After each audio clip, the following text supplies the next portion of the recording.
One of the things I like about this conference is that although the topic is digital labor and everyone's focused on digital labor in some way, there's a lot of attention to labor history in general. There's a lot of attention to patterns of industrial extraction, and there's a much broader analysis, and it's less geeky, let's say, than one might be led to believe. And especially when so much of the discussion about digital labor has focused on the concept of free labor, I'm always really attentive to the sense in which we have to resist the kind of technological determinism that goes along with the idea that the technology produces social change. And in this context, how that gets applied is this belief that the internet came along and punched a great hole in the world of standardized employment and all the contents came leaking out. I think that's a stereotype that it persists in the public mind, but also has some impact on researchers. It's not true. Free, unpaid labor, discounted labor, you can see it in all sorts of other sectors that are not necessarily digitally enabled. It's not just a phenomenon of new media. Old media sort of invented the reality TV show model. Old media perfected the art of interning. The unpaid intern is one of the fastest growing sectors that involve unpaid or free labor. I could name some others. Prison labor, wage theft, debt. A lot of my recent work has been on education debt, and debt to me is a form of wage theft, because debts are the wages of the future for most people, to which creditors lay claim far in advance. And that's basically what we do when we go into debt. We promise our future wages.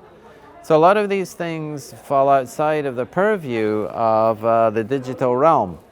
And so digital labor, free labor is only one part of this upsurge in the effort of the new modes of capitalist extraction to find unpaid work.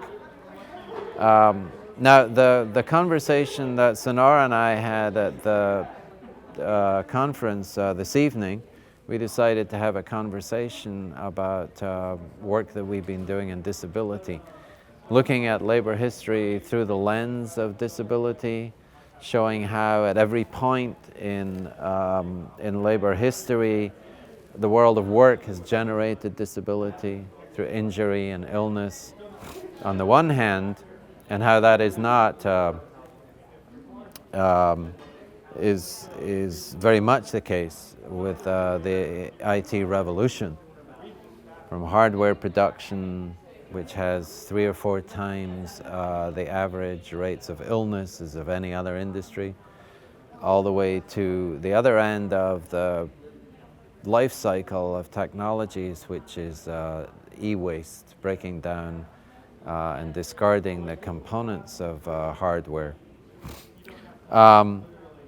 But we were also, of course, talking about disabled people and how disability was very much generated and defined in the 19th century as exclusion from the workforce, as an inability to work or inability to do productive work.